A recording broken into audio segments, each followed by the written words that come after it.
Olá, alunos do oitavo ano, tudo bem com vocês? Eu sou o Antônio Henrique, sou professor de Geografia e sejam bem-vindos a mais um Se Liga na Educação. Hoje vamos falar sobre os BRICS. Você já ouviu falar sobre os BRICS? No jornal, na televisão, na internet. Os BRICS é um nome muito bem falado, principalmente na economia atual. E a nossa ideia hoje é aprender um pouco mais contextualizando a economia global com esses países que estão tendo destaque nos últimos anos. Esse conteúdo você vai estar encontrando na segunda semana do seu volume 5 do PET. Qual que é o objetivo da aula, então? O objetivo é compreender e entender as transformações da economia global e verificar qual o resultado dessas transformações no contexto atual. Tudo bem? Bom, mas antes, vamos contextualizar, vamos entender como que funciona e como é vista a economia planetária nos tempos de hoje. Então, primeiro, a ordem econômica atual é o resultado de uma série de transformações que ocorreram nas últimas décadas. Eu estou falando que, quando estamos pensando em economia, nós temos que lembrar que o mundo ele passa por transformações a cada período. Nesse caso, nós vamos estar pensando de um mundo pós-Segunda Guerra Mundial, onde existe uma ordem chamada ordem bipolar. Só para a gente recordar aqui, a ordem bipolar é a ordem aquele período onde Estados Unidos e União Soviética disputavam a economia global através da sua ideologia e do seu poderio militar. Depois do mundo bipolar, temos que lembrar que surgiu uma nova ordem, chamada ordem multipolar, também conhecida como nova ordem mundial. Nessa nova ordem, o que prevalece é o poder econômico, não mais as ideologias denominadas capitalistas e socialistas. Bom, outro aspecto importante é o reflexo do avanço de um modelo econômico voltado ao consumismo. Lembrem-se, quando estamos falando de economia global, estamos falando de países que consomem bastante, países que produzem muitos produtos para serem consumidos. Ou seja, quanto mais você consumir e quanto mais você produzir para esses grupos, maior o seu destaque, maior o seu poder econômico dentro dos continentes e dentro do planeta. E também não podemos esquecer de falar da globalização e dos avanços tecnológicos. Se não houvesse a globalização e esses avanços, muito do comércio mundial, muito dos meios de transporte que existem hoje não aconteceriam. Você já imaginou comprar um produto que vem de outro país, mas sem a presença de aviões? Pois bem, esse é o cenário que existe na economia global. Mas já que estamos falando de economia global, vamos relembrar um pouco aqui como que era o mundo organizado pós-Segunda Guerra, ou na ordem bipolar. Nessa época, o mundo era dividido em 3 mundos.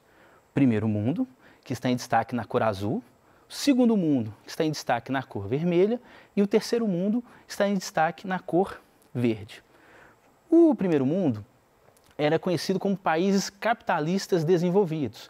Todos aqueles países que estavam vinculados à ideologia norte-americana, países que estavam industrializados, países que tinham poderio econômico voltado ao capitalismo.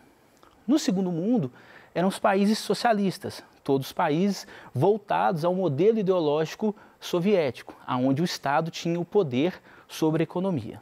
E o terceiro mundo são os países capitalistas subdesenvolvidos, também conhecidos como países periféricos, ou seja, países que dependiam da economia ou dos países dos Estados Unidos e seus aliados ou da influência da influência soviética naquele período.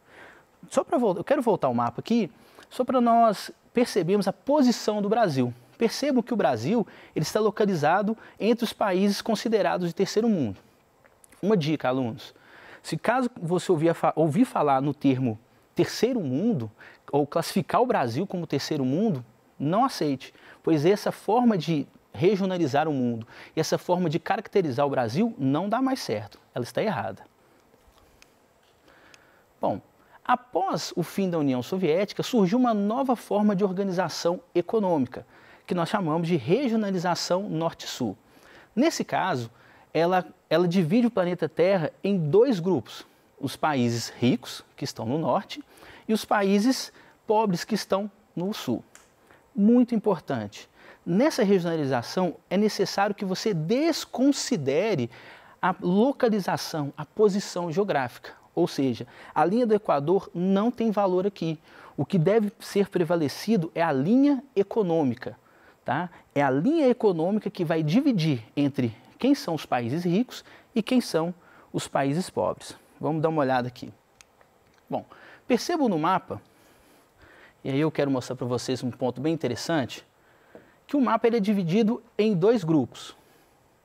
Nós temos de rosa os países considerados países ricos, os países do norte, que são todos esses países que estão voltados na parte superior, e abaixo dessa linha vermelha, tá? Abaixo da linha vermelha, que é a linha que eu chamo de linha de divisor econômica, você vai encontrar todos os países considerados países pobres. Tá? Percebam então a importância de analisar esse mapa. A Austrália ela está localizada no hemisfério sul, mas ela é considerada um país do norte. Por quê? Porque, como eu já disse, não podemos considerar a linha do Equador. Devemos considerar apenas, a linha do Equador está localizada aqui, ó. Devemos considerar apenas a linha econômica, essa linha que está em destaque em vermelho. Tudo bem? E outro ponto importante desse mapa é verificarmos o Brasil. Nesse caso também, o Brasil é considerado um país subdesenvolvido, um país considerado do sul. Tudo bem?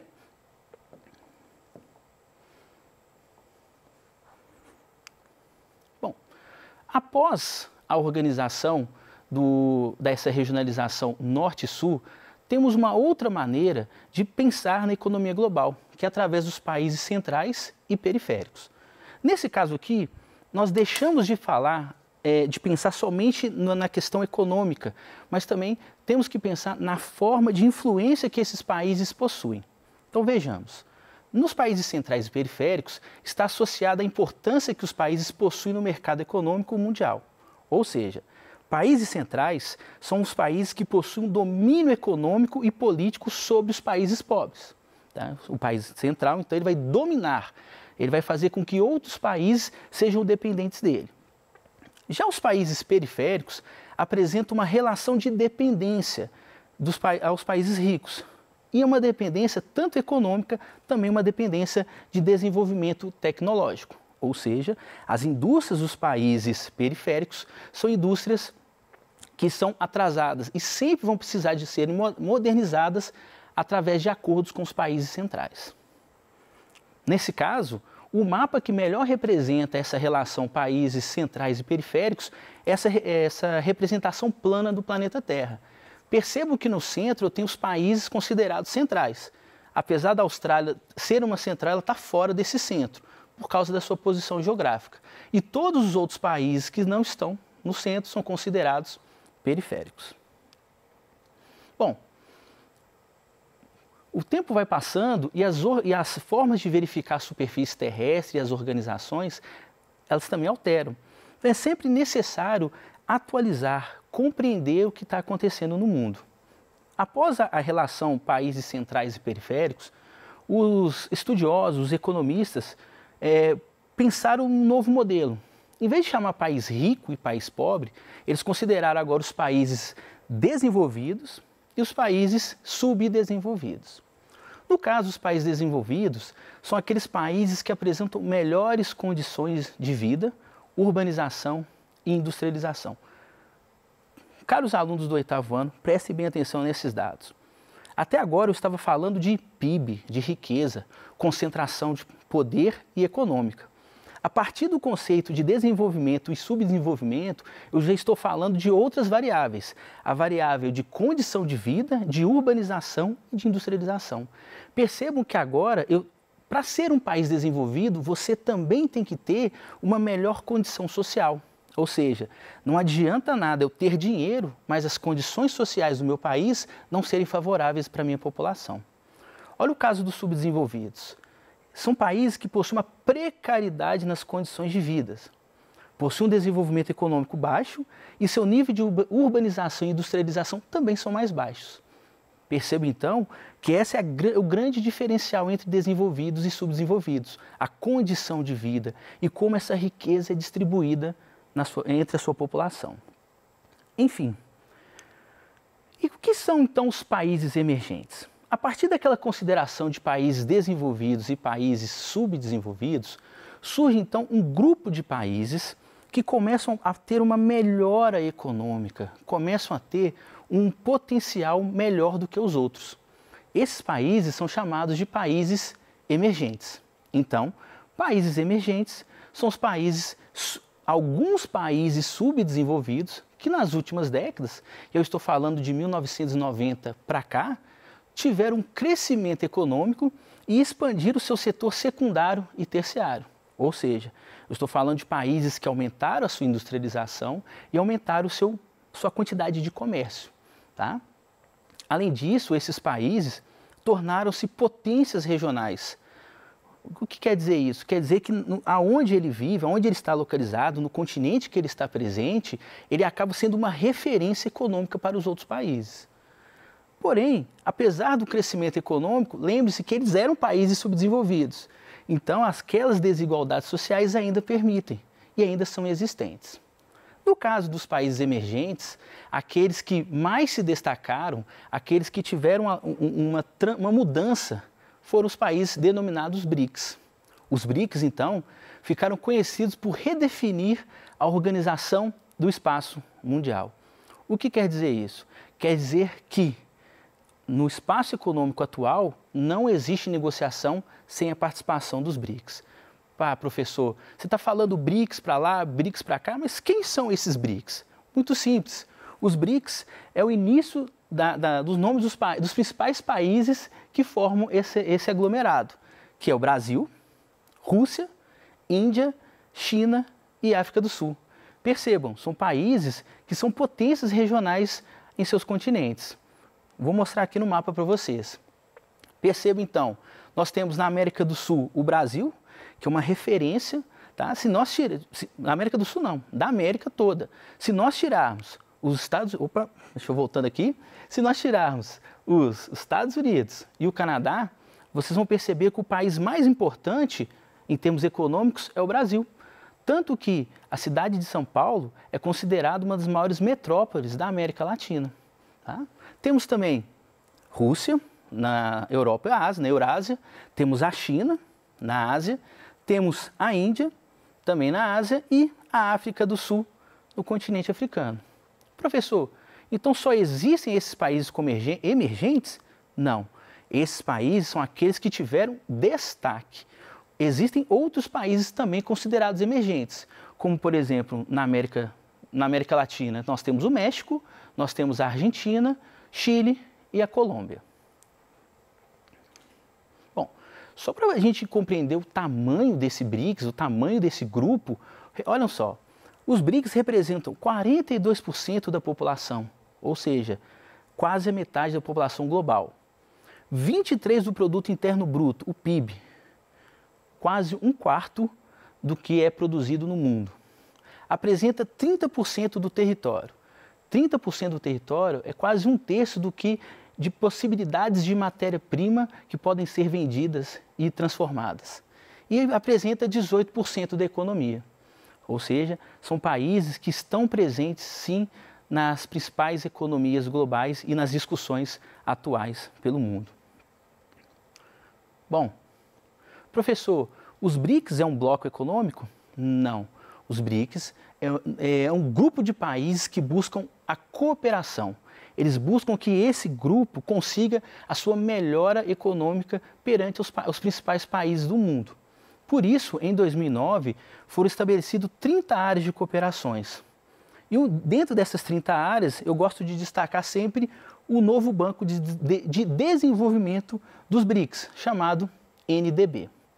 Esse banco, ele foi pensado para que os países pudessem investir dinheiro na área de infraestrutura. Então, se um país precisa de construir mais estradas, mais linhas férreas, mais aeroportos e portos, eles utilizam esse dinheiro para estar fazendo esse investimento. Bom, não podemos falar de BRICS e de economia global sem dar um destaque para a China. A China, hoje, ela disputa o mercado mundial. Ela é considerada a futura potência econômica. E por que isso? Porque ela apresentou um grande crescimento econômico nas últimas décadas. Ela possui um grande mercado consumidor. E por ter feito uma abertura para o mercado externo, ou seja, poder vender e comprar produtos de outros países, fez com que ela investisse muito em tecnologia, educação e na produção industrial. E o foco dela é ser a maior economia do mundo. Eu gosto desse gráfico porque ele mostra bem isso. Nos últimos anos, percebam pela linha vermelha que a economia da China é a que mais cresce. Enquanto a maior potência do mundo atual, que é os Estados Unidos, o seu poder econômico, a sua riqueza só vai diminuindo. Acredita-se que a partir de 2022 até 2030, a China seja esse protagonista global.